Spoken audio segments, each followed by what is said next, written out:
జిల్లాలో గృహ నిర్మాణాలకు సంబంధించి గ్రౌండింగ్ పనులు పూర్తి చేయడంతో పాటు స్లాబ్ వేసిన గృహాలను రానున్న అక్టోబర్ చివరి నాటికి వినియోగంలోకి తీసుకురావాలని జిల్లా కలెక్టర్ షణ్మోహన్ సగిలి అధికారులను ఆదేశించారు. హౌసింగ్, జిల్లా ప్రజా పరిషత్, డ్వామా, పంచాయతీరాజ్, ఆర్డబ్ల్యూఎస్, సమగ్ర శిక్ష, ఏపీఈడబ్ల్యూఈడీసీ, డిఆర్డీఏ శాఖల అధికారులు, పిఠాపురం, గొల్లప్రోలు, కొత్తపల్లి మండలాల అధికారులతో మంగళవారం కలెక్టరేట్లో జిల్లా కలెక్టర్ షణ్మోహన్ సమీక్ష నిర్వహించారు.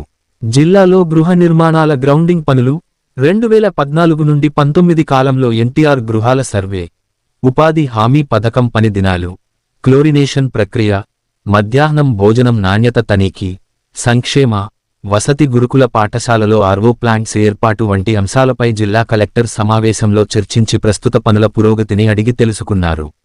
ఈ సందర్భంగా జిల్లా కలెక్టర్ షణ్మోహన్ మాట్లాడుతూ, పునాది, బేస్మెంట్ లెవెల్లో ఉన్న గృహ నిర్మాణ పనులను వేగవంతం చేయాలన్నారు. ప్రధానంగా స్లాబ్ లెవెల్ ఉన్న స్లాబ్ వేసిన గృహాలను అక్టోబర్ చివరి నాటికి మిగిలిన పనులు పూర్తి చేయాలన్నారు.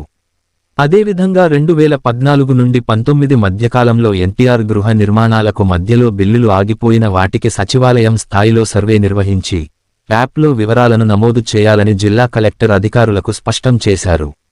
తక్కువ పురోగతి కనబపరుస్తున్న మండలాల అధికారులు ప్రత్యేక దృష్టి పెట్టాలన్నారు. మహాత్మా గాంధీ జాతీయ ఉపాధి హామీ పథకం ద్వారా వీలైనన్ని పనిదినాలు జనరేట్ అయ్యే విధంగా అధికారులు చర్యలు చేపట్టాలన్నారు.